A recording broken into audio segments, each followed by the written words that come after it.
Bitcoin just closed its highest daily candle ever. In today's video, we'll be doing a weekly crypto market recap. We'll be going over all of the most important things that happened this week in crypto. Let's jump right into it. First up, the highest daily close ever for Bitcoin. Now, I'm not sure if it's just me, but my timeline is a little bit too bearish considering what just happened. We closed yesterday above $101,400, marking a new daily record for Bitcoin. Now, if we take a look at the chart that I have in front of you here, the high is around $104,000, and we've been holding above the 100K level as support, which is exactly what we want to see for further momentum in the crypto market. Since the beginning of December, we have been seeing some kinds of corrections, but we have clearly been holding this key region as support, which is between $93,500 and $95,000. As we can see on the chart, every single time that we touched this area, we got further momentum to the upside. Now, it is indeed possible that we come back and retest these levels before exploding higher, but the daily close above $101,000, a historic moment for Bitcoin, suggests that we might just move on higher. Here are some of the key things that's been going on within the space this week. As we can see, it's not just countries and companies proposing Bitcoin as a strategic reserve,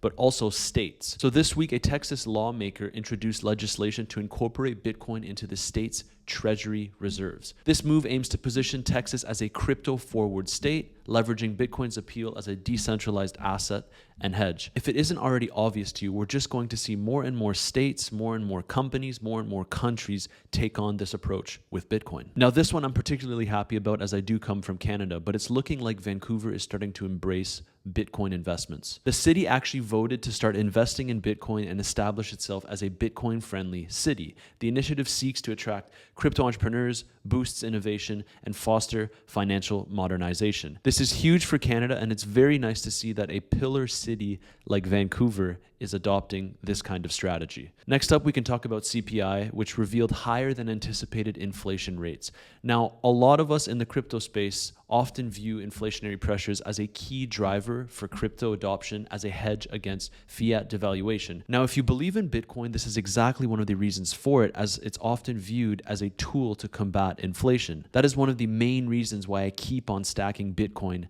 in my portfolio. Huge news for MicroStrategy. Obviously, they are joining the NASDAQ 100 ETF, which is massive because this brings a lot more visibility to Bitcoin, as MicroStrategy's approach is to essentially just accumulate as much Bitcoin as possible. So this is honestly great for Bitcoin that they're getting included in the NASDAQ 100 ETF. Now, this next one isn't necessarily bullish news, but as you know, Microsoft rejected adding Bitcoin to its treasury. Now, in my opinion, this isn't that big of a deal because eventually I think they will come full circle and start really embracing Bitcoin, but it just goes to show that there is still some uncertainty there about crypto. In my opinion, this just means that we're extremely early, as Microsoft will likely pivot on this stance. And then lastly here, of course, BlackRock is super bullish on Bitcoin, basically saying that we're just at the tip of the iceberg for the asset class. Naturally, this will reinforce the institutional interest in Bitcoin as a revolutionary financial asset, and it highlights its potential to reshape the global investment landscape. We've been seeing how much Bitcoin BlackRock has been accumulating, and they have simply not been slowing down. And now they're also pushing the narrative even further, as this week they also mentioned that 2% of your investment portfolio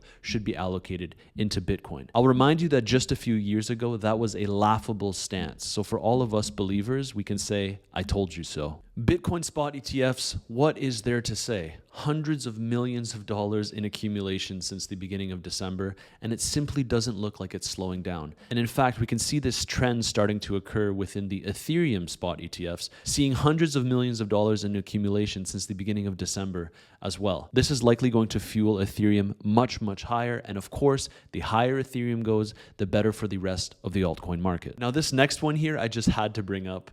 Fartcoin went up over 200% this week, hitting a $700 million market cap. This just shows how silly the crypto space can be. But the reality is a lot of us are just here to make money, and so it doesn't really matter. Look at that performance. And then we wonder why the industry can't be taken seriously when there's things like Fartcoin going to over $1 billion in market cap. Now, I'm not going to say that I don't personally contribute to these kinds of narratives because, as you know, I'm in the trenches, always looking for some of the best opportunities in the space. it doesn't matter what the name of the coin is. If there's a narrative and a community behind it, it will perform well. At the end of the day, I try to use assets like these to make as much capital as possible and then multiply that capital into Bitcoin. And this just exemplifies what I'm talking about. Here we can see a report on the market cap of Altcoin. And the picture here is throwing out a book called The Intelligent Investor, which is a great book, by the way, and I would highly recommend that you read it. But the principles of the book definitely don't align with what's going on in the crypto space at this moment. Next up, this is a huge talking point of this week. So Coinbase is now facing a $1 billion lawsuit over a Bitcoin token delisting. So BitGlobal has initiated legal action against Coinbase, filing the $1 billion lawsuit, which accuses Coinbase of anti-competitive behavior by delisting wrapped Bitcoin to favor its own product, Coinbase wrapped Bitcoin. Now, this isn't the only thing that's going on with Coinbase. We've been seeing that across social media, a lot of users have struggled to withdraw their funds from the platform, which is a huge red flag for an exchange, especially for what's considered to be the #1 exchange in the US. Here are some examples. We can see here that a user is talking to customer support asking for a withdrawal, and the customer support just says, "Our decision in this case remains final and we're unable to make the requested changes to your account." As we can see, this person thought that everyone was exaggerating about not being able to withdraw their funds. And again, we see another scenario. He is not able to withdraw his funds from Coinbase, so you need to be careful with these kinds of things. If you're looking for a reputable exchange instead of Coinbase, I would highly recommend clicking the first link in my description, Weeks, where you can earn not just a $20,000 bonus, but it's also an extremely solid and reliable exchange.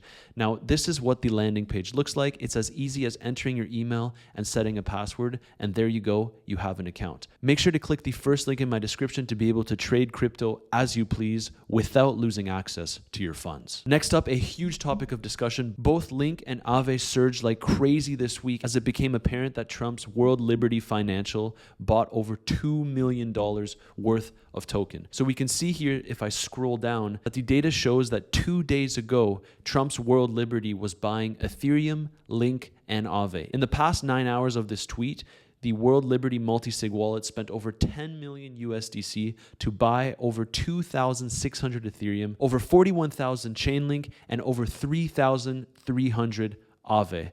And as you can expect, the price of these assets skyrocketed after these buys. And Aave, which they bought under $300, is now approaching the $400 mark. Now, one of the reasons why they're accumulating Chainlink, for example, is because Chainlink actually supports World Liberty Financial's platform by providing crucial pricing data and cross-chain interoperability infrastructure. Now, I don't need to tell you that this is massive, considering the fact that Donald Trump is the chief crypto advocate of the project, and two of his sons, Eric and Donald Trump Jr., are Web3 ambassadors, while his youngest son, Barron, holds the title of DeFi visionary. This is massive and would likely suggest that both Chainlink and Aave will have a solid 2025 in terms of price action. Then another piece of news in the crypto space, a lot of exchanges are starting to delist USDT ahead of the MiCA regulations coming into full effect by 2025. And here we have the Ripple CEO saying that their stablecoin, RLUSD, is set to replace it, built on the XRP ledger. The Tether may continue to grow, but I doubt it will have the same market share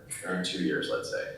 So I think there's an opportunity, and I think bringing more liquidity on chain, bringing more liquidity on the XRPL is good for everybody on the XRP. But of course, he'll speak very highly about his own stablecoin here. Then another quick update, which actually came from some of my videos earlier in the week, we can see that Lo-Fi is indeed really picking up, and now people are starting to speculate that this Yeti may become the first multi-billion-dollar meme coin on Sui. I told you in my Sui video, first of all, when Lo-Fi was around 5 cents, that it will likely be a very strong play for the bull market, particularly as the Sui ecosystem continues to grow. And yesterday alone, we saw that it reached a price of literally 22 cents before coming back down and making a small correction. As I've been saying, I think that this can run much, much higher. And I actually saw a comment the other day saying that since I mentioned it in like my 3rd or 4th video video of mentioning it, it had already gone up 77%. But the reality is, if you've been paying attention since the beginning that I've been mentioning it, it has already done a 4x